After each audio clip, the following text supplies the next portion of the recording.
En esta radioemisora presentamos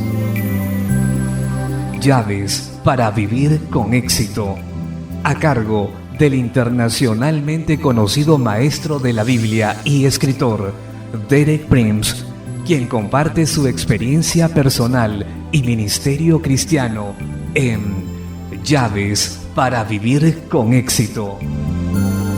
Bienvenidos.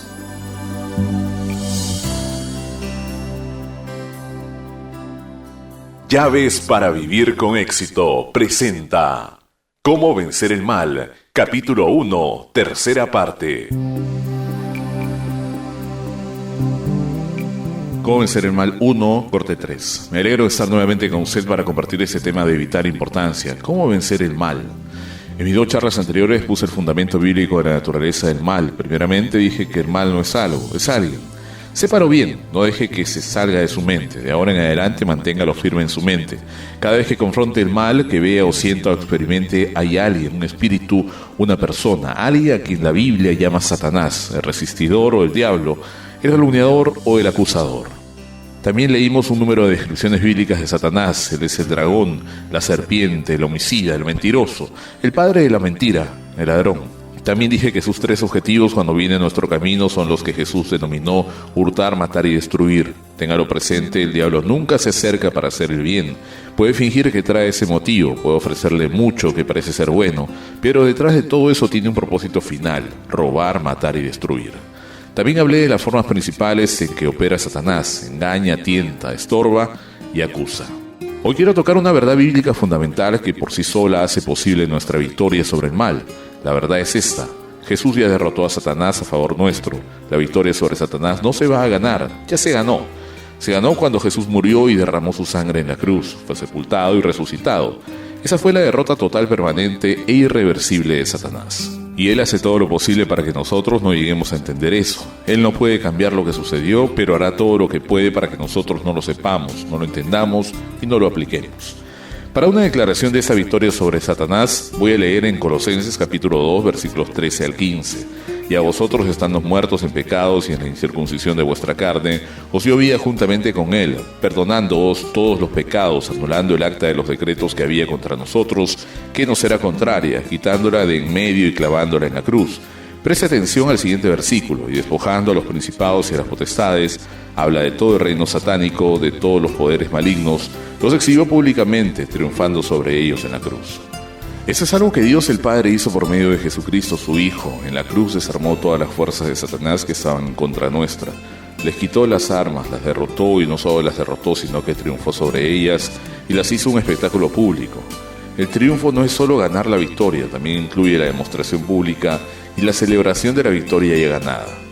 En la demostración de los enemigos derrotados, llevados cautivos, encadenados detrás del carruaje triunfal del conquistador, y en la cruz derrotó a Satanás y a todas las fuerzas del mal, despojándolos de sus armas que usaban en contra de nosotros, y los puso en vergüenza pública. Él ya triunfó sobre ellos, lo hizo un espectáculo público. Bueno, no podemos entender cómo fue que Jesús hizo esto sin ver lo que sucedió en la cruz. En la cruz Jesús le quitó a Satanás su arma principal. Recuerda que dije que era la culpa, por eso es que acusa, quiere probar nuestra culpa. Bien, en la cruz Jesús quitó el fundamento de la culpa de 2 maneras. Primeramente, por medio de la cruz, todos nuestros pecados pueden ser perdonados. Jesús ocupó así el pasado, proveyó el perdón de los pecados pasados. Segundo, en la cruz Dios canceló el acta de los decretos, es decir, la ley con sus reglas que estaban en contra nuestra. Esta acta se nos oponía. Nunca podíamos acercarnos a Dios por la ley y sus demandas, porque nunca podemos cumplir con sus demandas. Pero en la cruz Dios la quitó de en medio. La ley fue clavada en la cruz cuando Jesús murió en nuestro lugar como representante nuestro. Él pagó con la consecuencia final de todos los que quebrantaron la ley, la muerte, y una vez que se paga la deuda, ya no se está sujeto a los requisitos de la ley. Jesús hizo posible que todos nosotros fuésemos liberados totalmente de la culpa. Primeramente, nuestros pecados pasados pueden ser completamente. Segundo, ya no estamos obligados a observar la ley como medio de alcanzar la justicia de Dios. En su lugar, venimos a Dios con base en nuestra fe, en la muerte de Jesús, y en nuestra fe nos es acreditada como justicia. Veamos ahora los resultados de lo que hizo Jesús. Regresemos a Colosenses capítulo 1, versículos 12 al 14. Con gozo dando gracias al Padre que nos hizo aptos para participar de la herencia de los santos en la luz, el cual nos ha librado de la potestad de las tinieblas y trasladado al reino de su amado Hijo, en quien tenemos redención por su sangre, el perdón de pecados. Note que todo se centra en nuestra redención por medio de la cruz. Por medio de esa redención tenemos el perdón de los pecados. Ya no se requiere que observemos la ley para alcanzar la justicia, y así Dios ha hecho dos cosas. Nos ha librado del dominio de las tinieblas y nos ha llevado al reino de la luz. Note que las tinieblas tienen su reino, y es un reino verdadero. Nunca pretenda que Satanás no tiene ningún poder. Sí lo tiene. Inicialmente su poder vino de Dios, la única fuente de poder. Pero en su maldad y en su rebelión ha volcado ese poder contra Dios y contra su pueblo. Pero por medio de la muerte de Jesús en la cruz hemos sido librados del dominio de las tinieblas, del reino de Satanás, y hemos sido trasladados al reino de la luz, al reino de Dios, al reino del Hijo de Dios, Jesucristo. Se ha efectuado una transición total, tenemos que verlo así, actuado por medio de la cruz. Hemos sido librados del reino de las tinieblas y hemos sido llevados al reino de la luz. Ya no estamos bajo el dominio de Satanás, más bien estamos en un reino que tiene dominio sobre Satanás, porque las Escrituras dicen que el reino de Dios lo gobierna todo. Una vez que hemos sido librados de este reino de las tinieblas y una vez que nos convertimos en ciudadanos del reino de Dios, entonces Dios nos envía como representantes suyos, como su ejército, para administrar la victoria de Jesús sobre Satanás. Jesús ganó la victoria, pero Dios nos la deja a nosotros para que por la fe entendamos la victoria de Jesús y la administremos para que ejerzamos autoridad sobre Satanás. Hemos sido trasladados, librados del dominio de las tinieblas. Estamos en el reino de Dios, tenemos autoridad, la que Dios nos ha dado en su reino. Escucha algo que sucedió mientras Jesús estaba en la tierra, en Lucas capítulo 10, versículos 17 al 19. Leemos lo siguiente: Volvieron los 70 con gozo, diciendo: Señor, aún los demonios se nos sujetan en tu nombre. Los demonios son parte representativa del reino de las tinieblas, son seres incorpóreos.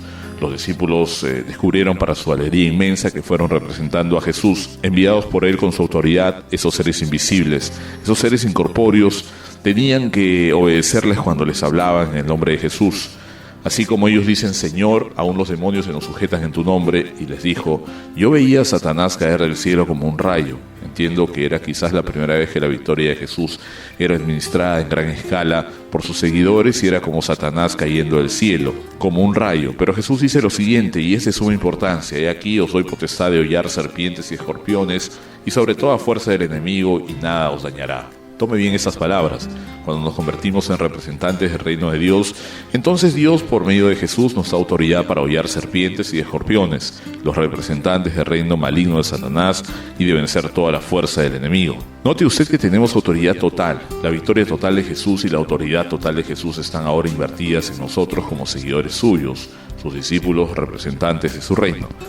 Y por si tuviéramos miedo, y sé que a menudo puede entrar el miedo a nuestros corazones cuando vemos el conflicto, Jesús cierra con estas palabras: y nada os dañará. Quiero repetir estas palabras: os doy potestad de hollar serpientes y escorpiones, y sobre toda fuerza del enemigo, y nada os dañará.